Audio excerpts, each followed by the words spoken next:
really start again. Who cares?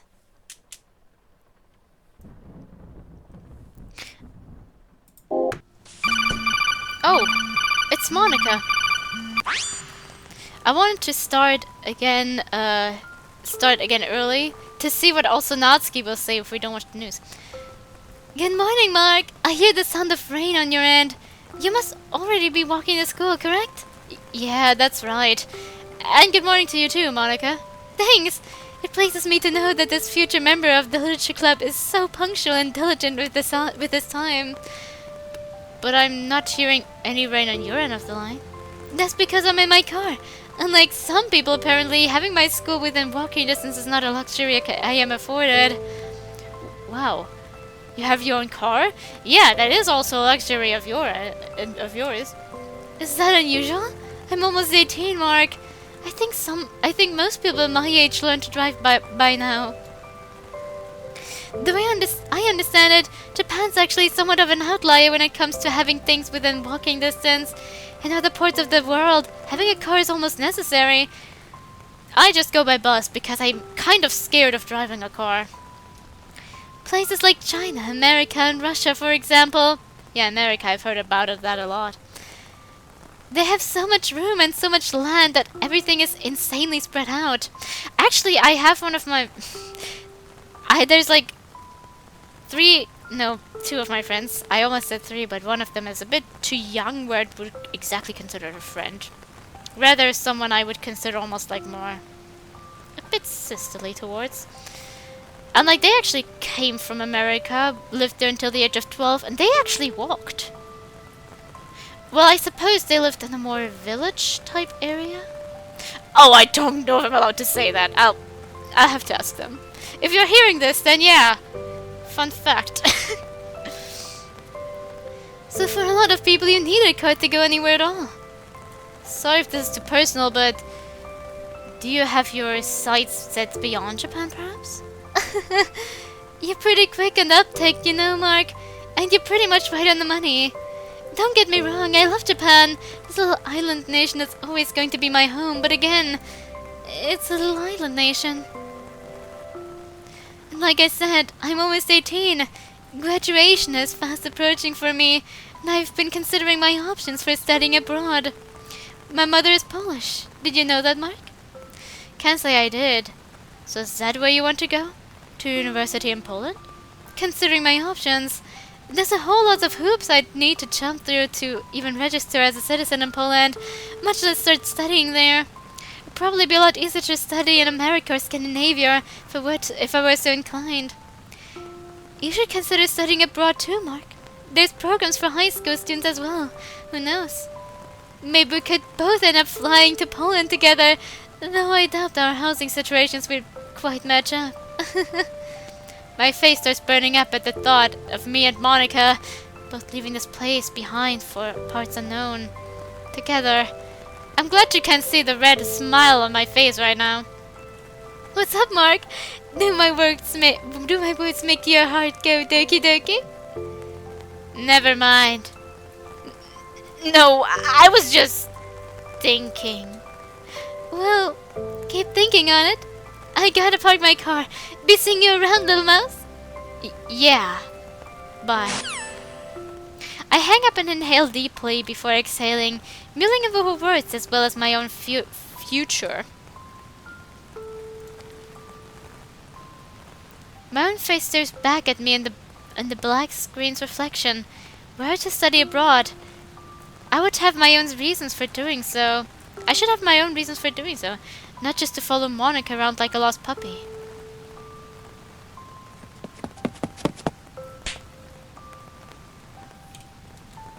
Let's see. Pretty much. Something like that. Though sad and gloomy is probably a bit dramatic. Is it though? You look like you'd be the main character of some edgy-ass anime about a downtrodden anti-heroine who suddenly gets powers and kills all her bullies. Then, like, goes through some philosophical bullshit on the nature of vengeance and the cycle of hatred or some other brainy crap. You know? Sounds like you spent a lot of time thinking about this. Also, anti-heroine? Anti-heroine? You think it takes any time at all to think up these plot lines? That shonen crap is all the same. I don't disagree, but the story you described sounds kinda interesting if it's done well. At least the second part. But the protagonist murdering their bullies kinda pushes them beyond the moral event horizon before any real discussion can take place. You need to build up to an atrocity like that. There are an abundance of cliché and other such pitfalls to avoid in this sort of power-up plot too. The author would really need to smartly leverage the work's philosophical themes. Jeez, I get it! You are so smart and wordy or whatever.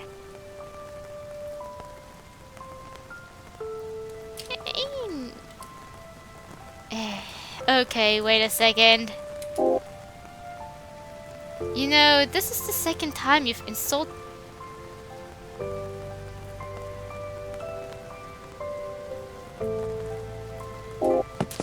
Wait, I wanted to also check out the history.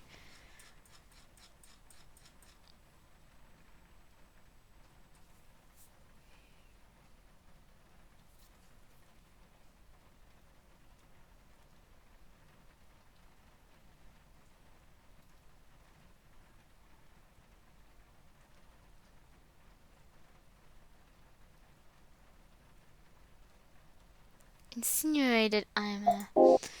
Okay, so we're just not gonna touch upon the slasher. So Mark, you and Monika, huh? Just how'd you swing that anyway? Yeah man, pretty much the whole class is abuzz about how you've suddenly caught the eye of its shining star. She sure can spare time for the rest of us. Really? I had no idea it was such a big deal. So you just draw everyone in without even trying, eh? No, I'm not trying to take anyone's... I stare down at my fidgeting hands, heat creeping up my cheeks. They have no idea how much I want to avoid drawing attention to myself.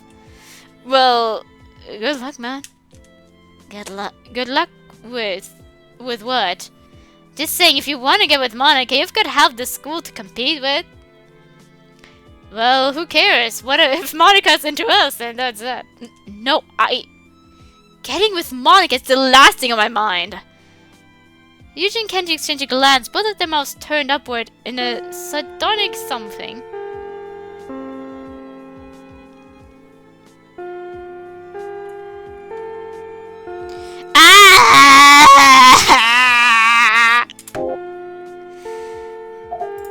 Let's go hang out with Monika. According to what Monika had texted me before, she apparently has someone she wants me to meet, so I probably shouldn't keep them waiting. Once I am past the casual claustrophobic wall of flesh and voice, I break through like a tadpole from the back of a Suriname toad. My pace quickens, eager to leave the realm of men and immerse myself once more into Monika's world of song.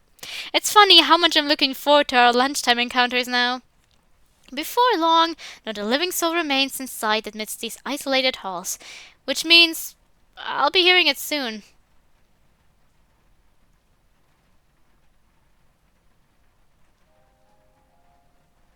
There it is. The voice of an angel, given form by black and white keys and coaxed forth by an artist's fingers. The sound is sweet and wistful, again a departure from what I've heard her play previously. Does this girl seriously have no limit to what she can do? I walk more slowly, simply wanting to listen and not interrupt. I wonder how many others have heard Monika's tireless efforts echoing down these halls. If anyone else, beckoned by curiosity, has been drawn in like a sailor to a siren song. But then, it's probably not normal for people to be walking the halls alone. Still, I smile slightly, knowing that in a way, perhaps the song is for me and Monika alone. Before entering the music club room, I stare into my reflection on the rain-soaked window glass, straightening my tie and collar and fluffing up my hair. Once I am satisfied with how I look, I turn, grip the handle of the door before me and gently open it. I enter silently, closing the door behind me as quietly as possible as not to break the spell Monika is currently under. Before long, I find myself under the same spell.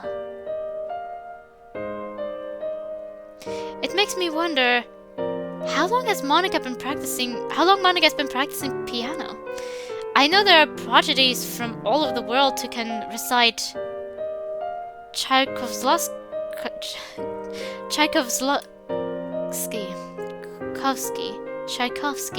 while still in their single digits.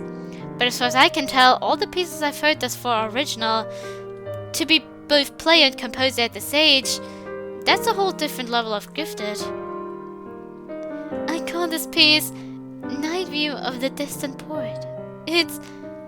well, I don't want to say it just came to me, because that's not how it works at all.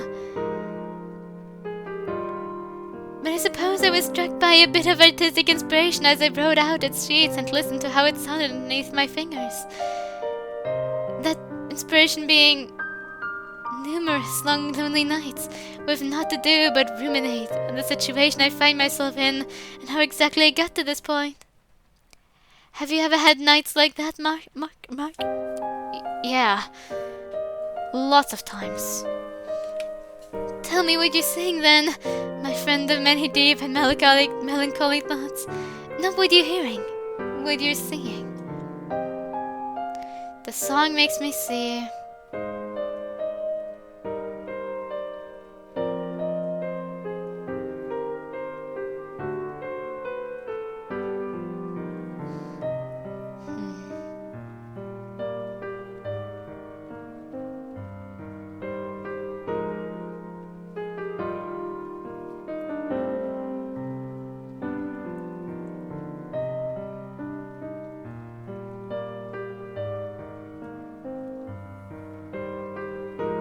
This song makes me see the moon suspended in an inky black sky, the only source of light visible across the colorless waves of darkness below. The moon's reflection is distorted and tossed about the fitful sea's surface, rendered only as fleeting streaks of white across infinite, churning black. And yet there is peace in this vision, peaceful, rich slumber beneath the waves, where neither sun nor moon, nor heat nor cold can reach.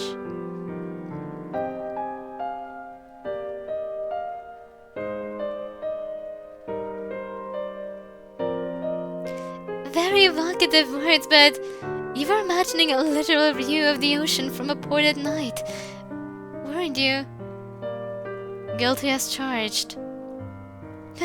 Maybe it's my fault for asking the question after telling you the name of the song.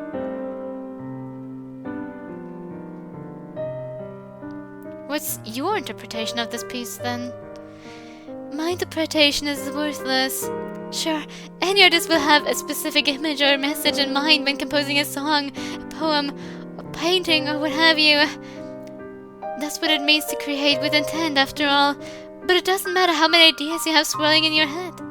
If you lack the technical skill to convey those ideas to your audience, or any ideas at all for that matter, then it's all moot. What matters is what the audience sees, not the artist. Of course, there are an abundance of people who create without any ideas in their head at all, just pumping out featureless, indistinct things for the sake of it. But it's pretty easy to spot those sorts of works, even professional productions, especially in professional productions. Since Monika's a woman of many strong opinions, guess she was in the debate club for a reason. Our little exchange on the nature of artistic interpretation is interrupted by someone suddenly opening the door behind me. I immediately stand aside so as not to be in their way. The one who entered the room is... Oh, it's Midori, the student council president. I remember her from homeroom. What was her... excuse me. I didn't mean to give you a startle. Monika asked me to meet her here. Hello, I'm right here, Midori-san. Come on in. Midori gives a polite smile and slight bow before closing the door behind her. Is he the one you wanted to speak to me about, Monika-sama? My face warms slightly as both pairs of eyes land on me. I recoil slightly with no idea what this is about. Me? That he is! Please welcome the fifth and newest member of the Literature Club, Markin! Monika's expression shifts to one of sub-zero glare, as if to say, go along with it, you helpless dipshit.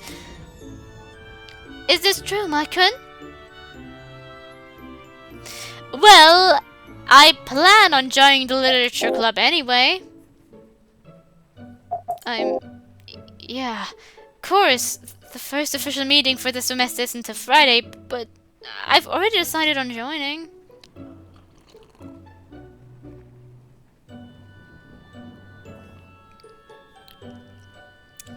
I mean, I wanted to join the other time anyway.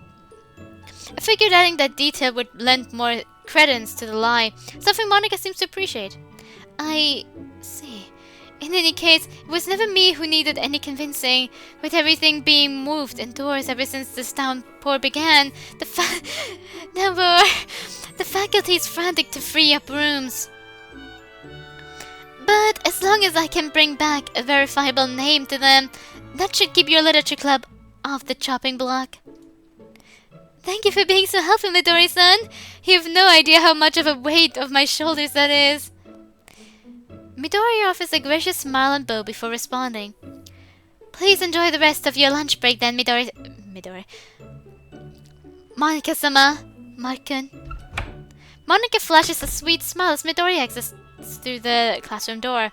I should probably take offense to being Monika's patsy, but for some reason that indignation doesn't register.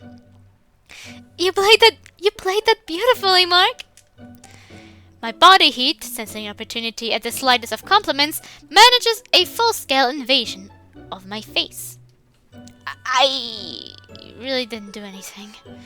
Perhaps not as far as you can see, but to me, you may have just saved my club. Midori might play the aloof and distant student council president, but she's one of the good ones. She really does work so very hard, and to completely unselfish ends too.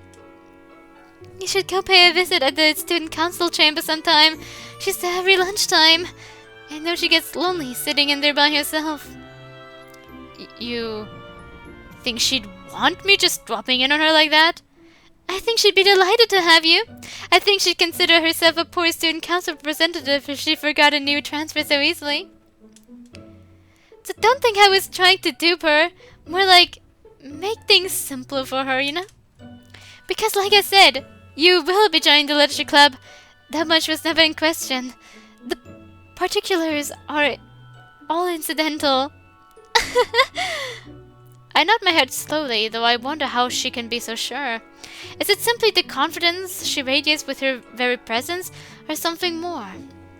Monika must have noticed the impression of skepticism on my face, because she continues, human beings are actually quite easy to predict, you know? Being surrounded by as many people as I am, it's hard not to begin picking up patterns. It's not just classmates either. Grown-ups too tend to fall into easily cataloged archetypes. Though it's more difficult in the case of grown-ups since they've had longer to practice their masking behaviors, but the patterns still very much exist. Grown-ups. Just how often does Monika spend time around grown-ups anyway? And masking behaviors? I didn't know I signed up for a psychology course. Take Midori for instance. She's an earnest, hardworking girl who knows how tough it can be for a student with interests that diverge from the mainstream. Interests such as literature. She knows how passionate I am about the club and how I want it to be a safe place for those few who would give it the time of day. So it's no wonder then that she took my excuses so easily. Unlike the faculty she reports to, Midori is on our side and wants to see the little people succeed. You're saying that the faculty is not on your side? Let's just say Midori is a lot more optimistic about how this school is run than I am. But that's just who she is. Honest and capable, and somewhat erroneously expects everyone around her to also be honest and capable. But unlike what fiction tends to tell you, most people really don't have a lot of going on inside them. Most people really are very shallow and superficial. That's kind of bleak, isn't it? Of course you would say that, little Mark. And that's how I know you're going to join the literature club. Because I'm shallow and superficial? Quite the opposite. Because I can tell you've got a lot going on in that head of yours. Just like each of the girls. The girls? Oh, now you're enticed, aren't you? No! I was just asking if... Well, you're referring to the club members, right? So they're all people you'd consider to be complex on the inside? More than meets the eye? Oh, very much. They're all quite interesting girls, whom I'm sure you'd be delighted to know. Intimately. Ugh, stop it! Still, she says there's more to me than meets the eye, and yet claims she can flawlessly predict my next move anyway. Either she genuinely thinks she has full measure of me despite how supposedly complex I am, or something isn't adding up.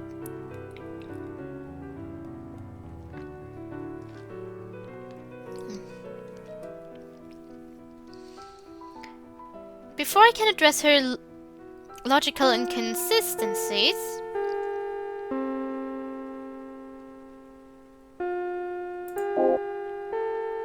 However, my thought process is broken by the bell. Monika flashes me a dreamy smile before we silently sling each of our bags over our shoulders and head to the classroom door. Monika and I say our goodbyes shortly, with her splinting off towards the third-year classrooms. Even if I don't always agree with her worldviews, the fact that she has any at all is simply captivating. So often, people just don't form opinions about anything at all, which is... maybe she's right after all.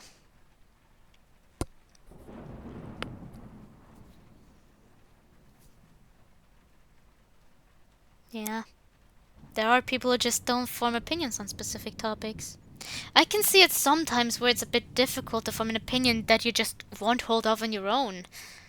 But sometimes... why not just have an opinion? Sometimes opinions don't matter, and sometimes your opinions can change. There's nothing wrong with that. And sometimes I don't fully know why people don't form opinions, really. I can't imagine it could be because of the changes that could happen. Or if it's... I don't just want to call people shallow because... I don't agree with Monika completely because I do feel like everyone has something going on. Even if it's not as, you know, philosophical or not, like... these people still have something going on. Still have something going on in their lives, in their heads. And if there's nothing going on inside their heads, then that probably has some type of reason. Either they had a long day and are currently spacing out. Maybe it's something more depressing, and due to that they sometimes just struggle with it. Maybe some people struggle to form opinions because of something sad. Like what I discussed earlier with the lack of autonomy. It never held me from forming my own opinions, even if they constantly were debated by family. But there are some people, I know someone who struggles so immensely with this autonomy, sometimes it does feel like there might be a lack of opinion to some things. Frankly, he actually does have a lot of opinions, it's just difficult for him to voice them, due to various reasons, but... if he didn't have any opinions on specific things, then I wouldn't be surprised because it can be difficult given your circumstances.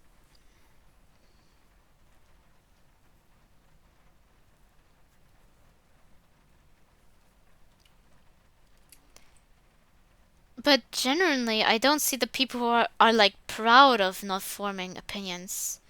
Because it's like, okay, you don't have an opinion yet. Like, you don't have an opinion now. What does that do for you? I suppose you believe, like, maybe let's say for me, let's put it with a simple thing. Like with DDLC, if my opinion is Monika's best girl, then of course, if my opinion is challenged with someone saying that they don't like Monika, then of course there might be something more troubling to me than to someone who just doesn't form an opinion about that. Which I feel is difficult, since if you're a fan of DDLC, one of the main things that enraptured you is either the characters or the way it executed the psychological horror aspects, or both. And if it's like the characters, then you're bound to form some type of opinion. Like, even if I say all girls are best girl and they all deserve happiness, I still have my favorite. But I feel like if you had no opinion, then maybe you'd feel like you'd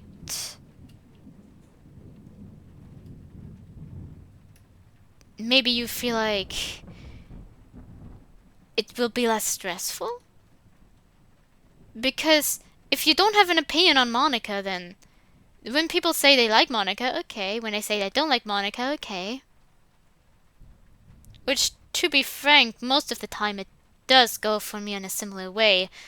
Although I do sometimes like reading things that people like about Monika, because sometimes they differ from what I like about her, and what I don't like about Monika. Because as long as someone isn't like insulting or completely misunderstanding the character, I can see it. Like, one of my friends also doesn't like Monika. As long as they like are still respectful about it and aren't just insulting people, then you can just say that you don't like it. And I have read like things about where it's like, of course I've seen a lot of things where it's just like misinterpreting what Monika is, but like who Monika is, quote unquote. But just like also, sometimes it makes sense. Sometimes it's like just traits. Like, for example, me being more struggling more with like Sayori struggling with boundaries is for me more hurtful than what Monika did, because what Monika did is kind of more of a fictional scenario as far as we can tell. Whereas what Sayori does is something that has affected real life people close to me. So due to that, what Sayori does, as little as it seems compared to Monika in this instance, hurts me more deeply, and therefore adds more of a weird sense to her. Like, I still like her, but there's still this kind of dislike of her not respecting boundaries, whereas this Monika's thing with like this fictional thing, which as far as we know hasn't actually happened, and chances are will never happen. So due to that, what Sayori does, as little as it seems compared to Monika's actions, has more of an effect on me. And for other people, it probably just won't be like that. For example, people who don't have like a history of boundaries meaning that much. Because if you've never really had like friends or yourself like have this trouble of boundaries, and people in fact just keep trying to say like, oh, it doesn't matter, then you probably won't even understand why I would be so mad about it.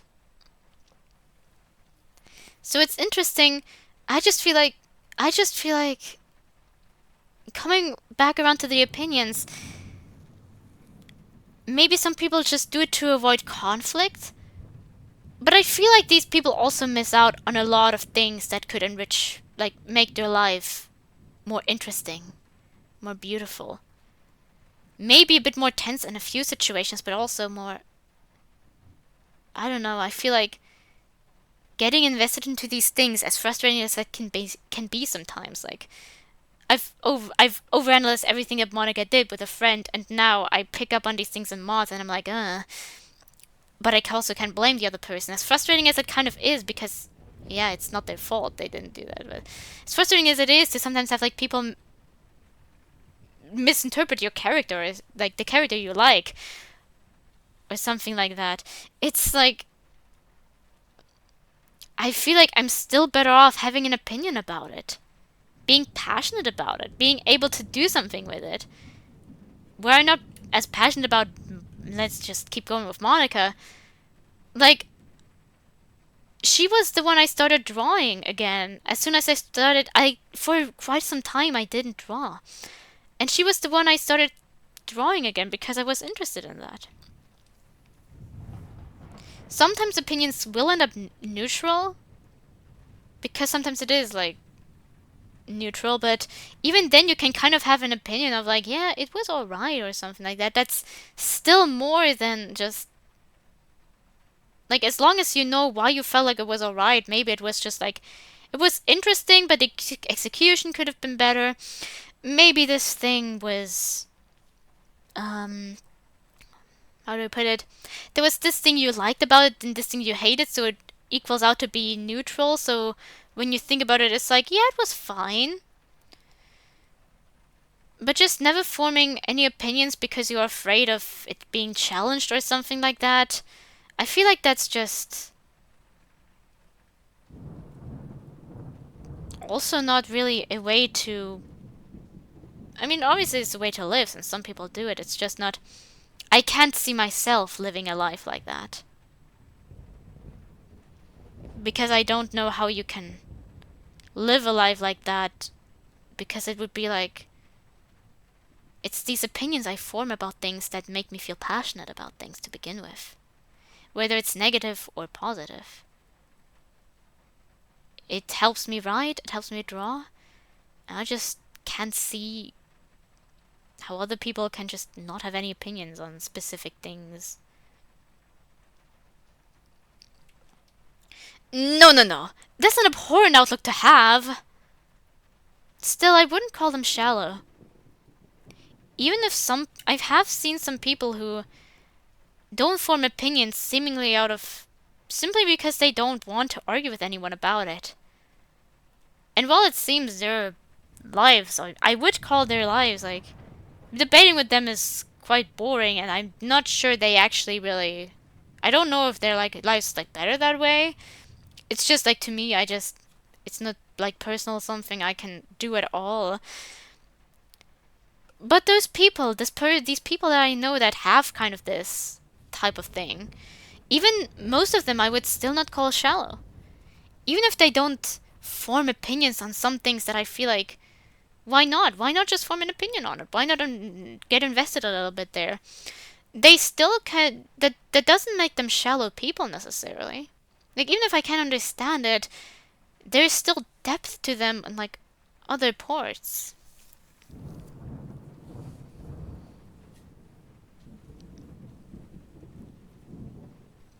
Sometimes there's a bit of, like, truth to also, like, stereotypes, but oftentimes it's just not completely true.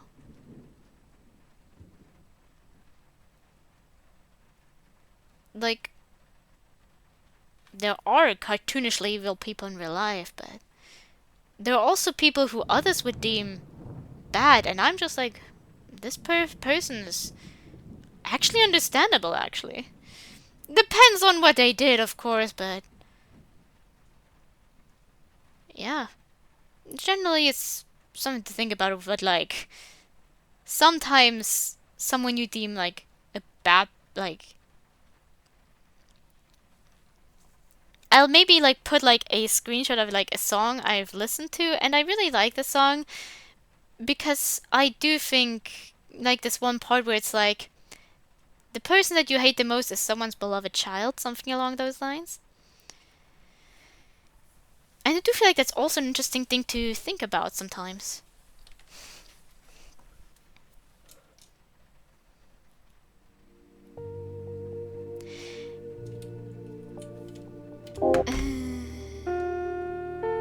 I guess this time we'll say no. She can read written Japanese just fine. Plus, Monday showed me Kizori's more than competent in this class. She isn't some helpless waif who needs my assistance all the time. Kizori is shortly out the door and... Are you excited for tomorrow? What's tomorrow? Another day you'll be stopping by the music club to see yours truly, of course. I've got another original piece for you and to lend your musical expertise. It's called Claire de Lune. That's not an original piece. Sorry. It's the tea. It's doing weird things for my stomach. You got me. Maybe I could have had you fooled if I picked something more obscure. Leap slide?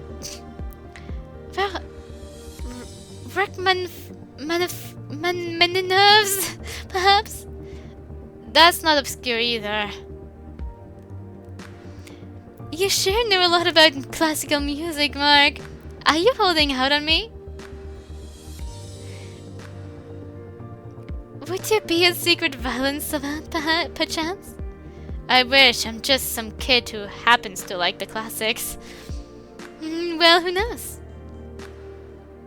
Everything could change tomorrow with a few taps on a keyboard. A keyboard? I thought I was a violin savant, not a pianist. Right, sorry. Still have the keys on my brain, I guess. Just you wait, little Mark. Come Friday, I'll see for real how you choose to express yourself. There she goes again, speaking of where I'll be and what I'll do with such confidence. I mean, she's not wrong, but still.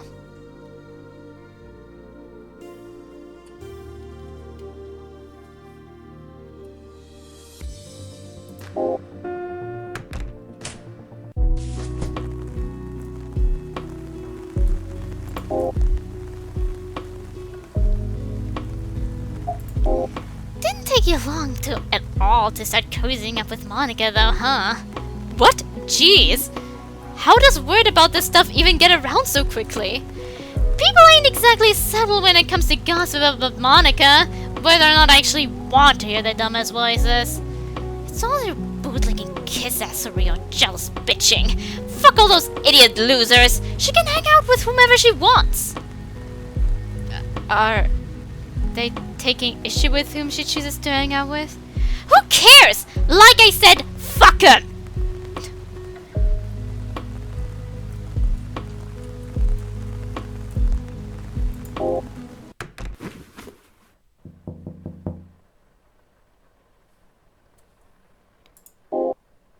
Oh, this is interesting. What in the goddamn? Did someone just knock on the window? No, something must have just hit it. Some random debris blown by the window or whatever. Still, it'd be smart to at least make sure the coast is clear.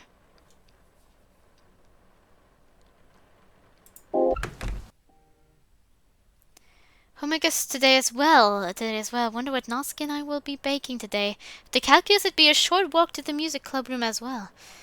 Oh god, give me a moment. Something just happened with my head.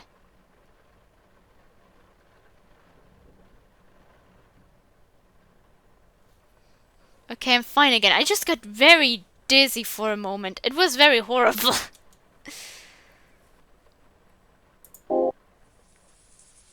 All the media I've ever consumed has told me that people are complicated. People all have rich inner lives, struggles I could never understand, and myriad thoughts the world will never see.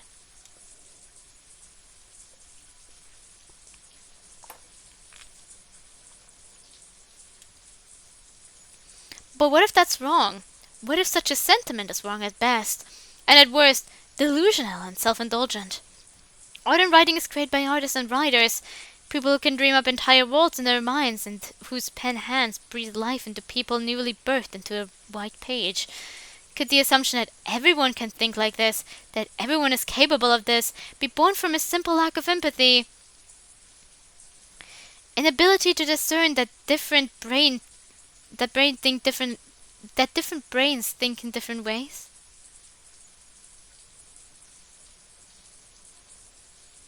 Could these? And that many brains simply don't think at all? Do not think at all? Well, I feel like that would be kind of noticeable since the brain is always active.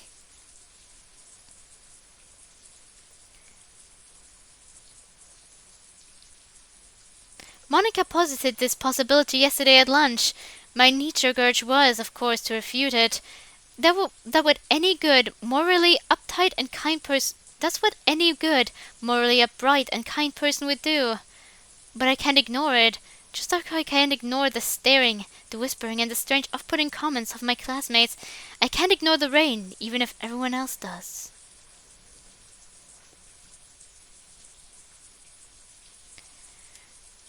People are staring, whispering, strange, off-putting comments. but for some reason nothing could be going on inside their head? Even if it seems stupid to me what some people think or say, sometimes it's something. Sometimes there's someone who says something they're struggling with, and I'm like, wow, I'd only have been through that and worse. But still, to them it means a lot. It's still their struggle.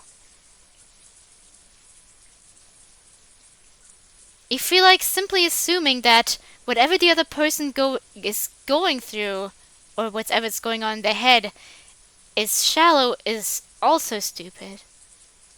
It might not be as complex as what some other people go through, but in the end, it's still complex in its own way. You know what I'm trying to say? Let's put it this way. A normal student, I don't know what an average student goes through. But sometimes I used to look at my classmates and be like, I bet there's nothing going on inside their heads. They just want to do this and that and there. And of course, sometimes they would do that. But sometimes I would also notice that they would surprise me with how complex they usually are. It's just like their lives may not have had as many weird and events that not everyone would assume, like that not everyone goes through, but it's still a life of their own. It's still a life that shapes them into the person they are. So even if you would consider it less complex, it's still a life with a life that can't be considered shallow, because it's their life with their own unique experiences, as simple as these experiences may be, as common as specific events may be, and that happen to many other people as well. It still shapes them all in a unique way. So even if they don't always have unique opinions on things, even if sometimes they are pretty simple-minded on specific things, even if they don't have, for example, what he said about creativity, for example, not creativity, but that there's not whole entire worlds going on inside their heads, that doesn't mean there's nothing going on inside their heads. Maybe it's simply their own world, their own life that's going on inside their head and nothing more, but even so, it's something that's going on. And this simplicity is something complex in itself, isn't it? I can't pretend everything is okay. I can't pretend that the city's infrastructure is going to hold out forever, and that crops and livestock aren't going to succumb to sickness. And yet everyone else can.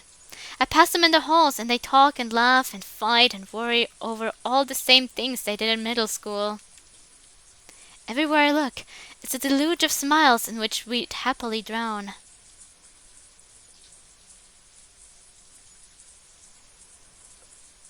Do you really know what's going on inside their heads, though?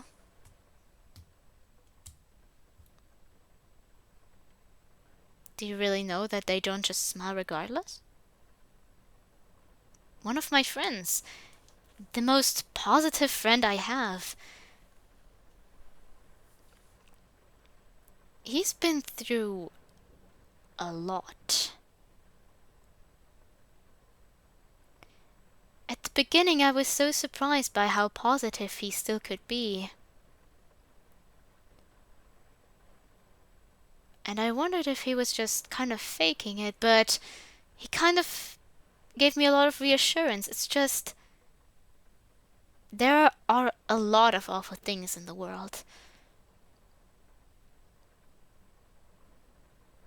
People tend to say, you don't even notice how awful the world is, or something like that. For example, yeah, the infrastructure, stuff like that. Especially with rain like that. It's definitely not good, and with our current, like I mentioned, I forgot, economy and stuff like that. It's not good at all. It's pretty bad, actually, but there are also quite a lot of beautiful things in the world that simply go unnoticed. Actually, I would say a lot of beautiful things go unnoticed. And of course, I'm not saying just be happy, because I know that you can't just be happy. But I feel like just constantly telling someone who's smiling, oh, you don't even know how bad the world is, that's something people would say to my friend, and like I said, he's been through hell. It's just that he just functions very differently. He's different compared to a lot of people I know, because for some reason he just has a he just has an eye to notice also things that are beautiful, not just in the world but even humanity. I was one of those people that was like, humanity is inherently evil, and then he pointed out specific things that kind of prove that it's not just bad. It's just fairly neutral, because most human beings you see, you're neutral to. Unless you want to hate them, of course. Because, for example, these students that just laugh, they're ignorant, but I can't be completely angry at them at all the time for being ignorant towards everything, because sometimes you just don't pick up on something.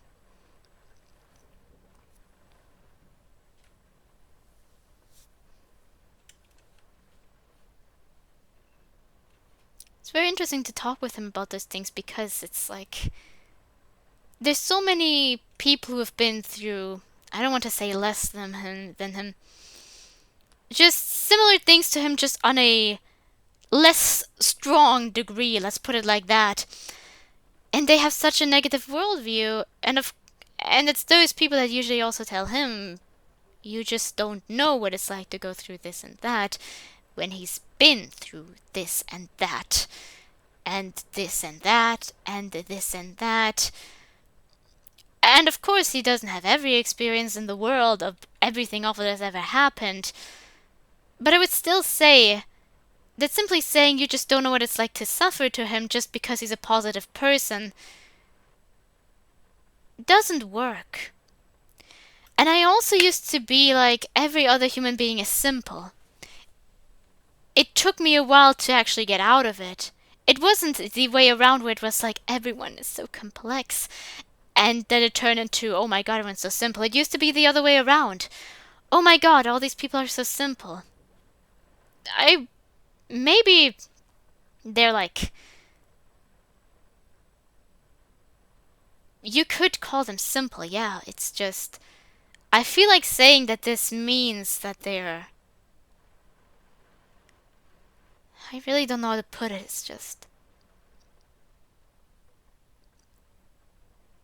they're not simple in their own way. Because it took me quite a while to observe other people and realize, indeed, it's true. Every single person has their own complexities in life. I feel like the main issue that I see with that is that people point to like other people who just are like bad people, and are like, oh yeah, is this person that complex? Most likely yes, because there is a kind of a difference between being complex and being empathetic. There's a difference between being complex and being kind, caring. There's a difference between being complex and being a good person. And there's also a difference to being complex and not being simple-minded. Because you can be quite simple-minded and still be a very complex person, as I've seen myself. And those are my shower thoughts for the day.